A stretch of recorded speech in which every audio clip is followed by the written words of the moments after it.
Chapter 1: The Reader of Books. It's a funny thing about mothers and fathers. Even when their own child is the most disgusting little blister you could ever imagine, they still think that he or she is wonderful. Some parents go further. They become so blinded by adoration, they manage to convince themselves their child has qualities of genius. Well, there is nothing very wrong with all this. It's the way of the world. It is only when the parents begin telling us about the brilliance of their own revolting offspring that we start shouting, "Bring us a basin, we're going to be sick." School teachers suffer a good deal from having to listen to this sort of twaddle from proud parents, but they usually get their own back when the time comes to write the end-of-term reports. If I were a teacher, I would cook up some real scorchers for the children of doting parents.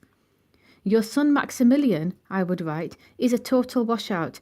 I hope you have a family business you can push him into when he leaves school, because he sure as heck won't get a job anywhere else." Or if I were feeling lyrical that day, I might write, "It is a curious truth that grasshoppers have their hearing organs in the sides of their abdomen. Your daughter Vanessa, judging by what she's learnt this term, has no hearing organs at all." I might even delve deeper into natural history and say the periodical cicada spends 6 years as a grub underground and no more than 6 days as a free creature of sunlight and air. Your son Wilfrid has spent 6 years as a grub in this school, and we are still waiting for him to emerge from the chrysalis.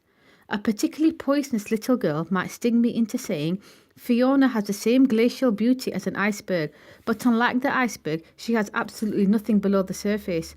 I think I might enjoy writing end-of-term reports for the stinkers in my class, but enough of that, we have to get on. Occasionally one comes across parents who take the opposite line, who show no interest at all in their children, and these of course are far worse than the doting ones. Mr. and Mrs. Wormwood were two such parents. They had a son called Michael and a daughter called Matilda, and the parents looked upon Matilda in particular as nothing more than a scab. A scab is something you have to put up with until the time comes when you can pick it off and flick it away. Mr. and Mrs. Wormwood looked forward enormously to the time when they could pick their little daughter off and flick her away, preferably into the next country or even further than that. It is bad enough when parents treat ordinary children as though they were scabs and bunions, but it becomes somehow a lot worse when the child in question is extraordinary. And by that I mean sensitive and brilliant. Matilda was both of these things, but above all she was brilliant. Her mind was so nimble and she was so quick to learn that her ability should have been obvious even to the most half-witted of parents.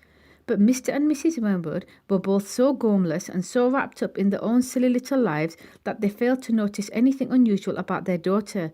To tell the truth, I doubt they would have noticed had she crawled into the house with a broken leg. Matilda's brother Michael was a perfectly normal boy, but the sister, as I said, was something to make your eyes pop. By the age of 1.5, her speech was perfect, and she knew as many words as most grown-ups. The parents, instead of applauding her, called her a noisy chatterbox and told her sharply that small girls should be seen and not heard. By the time she was 3, Matilda had taught herself to read by studying newspapers and magazines that lay around the house. At the age of 4, she could read fast and well, and she naturally began hankering after books.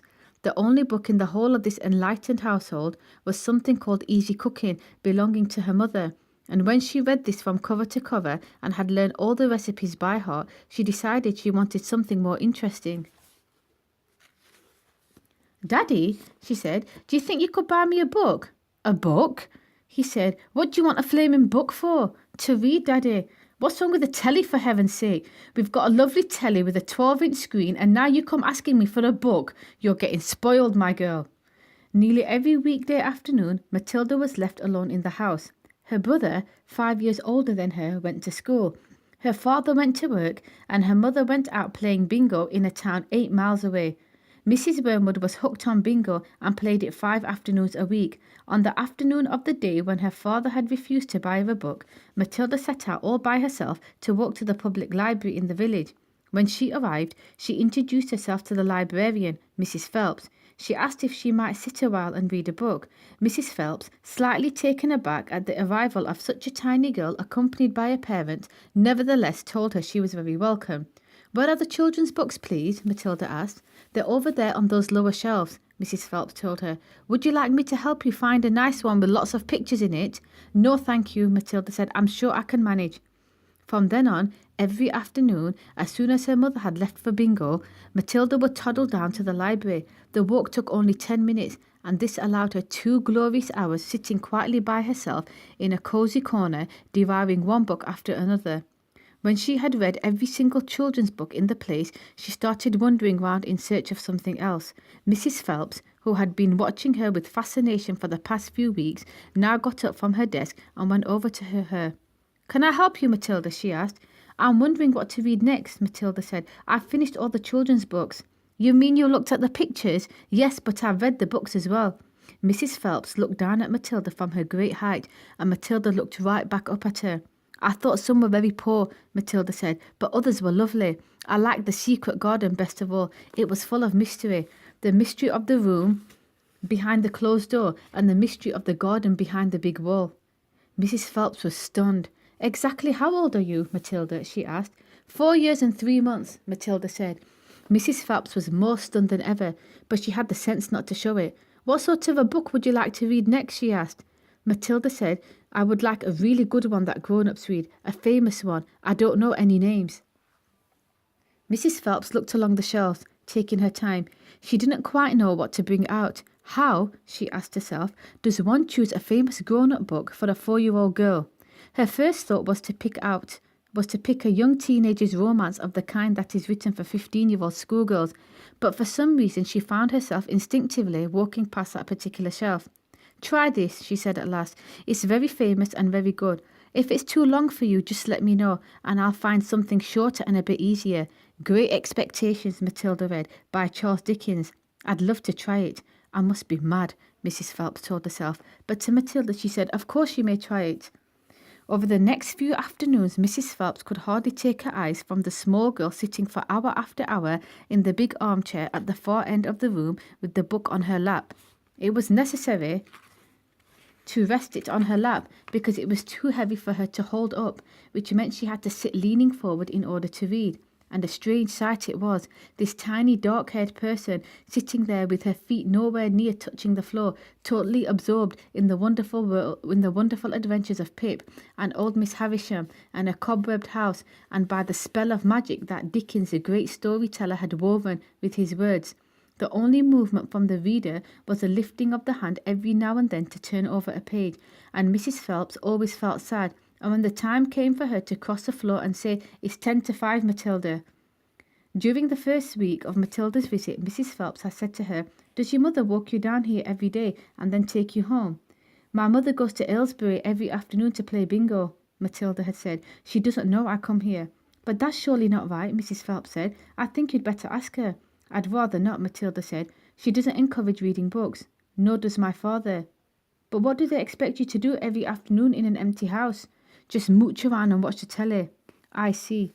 She doesn't really care what I do," Matilda said a little sadly. Mrs. Phelps was concerned about the child's safety on the walk through the fairly busy village high street and the crossing of the road, but she decided not to interfere. Within a week, Matilda had finished Great Expectations, which in that edition contained 411 pages. "I loved it," she said to Mrs. Phelps. "Has Mr. Dickens written any others?" "A great number," said the astounded Mrs. Phelps. "Shall I choose you another?" Over the next 6 months, under Mrs. Phelps' watchful and compassionate eye, Matilda read the following books: Nicholas Nickleby by Charles Dickens, Oliver Twist by Charles Dickens, Jane Eyre by Charlotte Bronte, Pride and Prejudice by Jane Austen, Tess of the D'Urbervilles by Thomas Hardy, Gone to Earth by Mary Webb, Kim by Rudyard Kipling, The Invisible Man by H.G. Wells, The Old Man and the Sea by Ernest Hemingway, The Sound and the Fury by William Faulkner, The Grapes of Wrath by John Steinbeck, The Good Companions by J.B. Priestley, Brighton Rock by Graham Greene, Animal Farm by George Orwell. It was a formidable list, and by now Mrs. Phelps was filled with wonder and excitement. But it was probably a good thing that she did not allow herself to be completely carried away by it all. Almost anyone else witnessing the achievements of this small child would have been tempted to make a great fuss and shout the news all over the village and beyond, but not so Mrs. Phelps. She was someone who minded her own business and had long since discovered it was seldom worthwhile to interfere with other people's children. Mr. Hemingway says a lot of things I don't understand, Matilda said to her, especially about men and women, but I loved it all the same. The way he tells it, I feel I am right there on the spot watching it all. A fine writer will always make you feel that, Mrs. Phelps said, and don't worry about the bits you can't understand. Sit back and allow the words to wash around you like music. I will. Did you know, Mrs. Phelps said, that public libraries like this allow you to borrow books and take them home? I didn't know that, Matilda said. Could I do it? Of course, Mrs. Phelps said. When you have chosen the book you want, bring it to me so I can make a note of it, and it's yours for 2 weeks. You can take more than one if you wish. From then on, Matilda would visit the library only once a week in order to take out new books and return the old ones. Her own small bedroom now became her reading room, and there she would sit and read most afternoons, often with a mug of hot chocolate beside her. She was not quite tall enough to reach things around the kitchen, but she kept a small box in the outhouse, which she brought in and stood on in order to get whatever she wanted. Mostly it was hot chocolate she made, warming the milk in a saucepan on the stove before mixing it. Occasionally she made Bovril or Ovaltine. It was pleasant to take a hot drink up to her room and have it beside her as she sat in a silent room reading in the empty house in the afternoons. The books transported her into new worlds and introduced her to amazing people who lived exciting lives. She went on olden day sailing ships with Joseph Conrad. She went to Africa with Ernest Hemingway and to India with Rudyard Kipling. She travelled all over the world while sitting in her little room in an English village.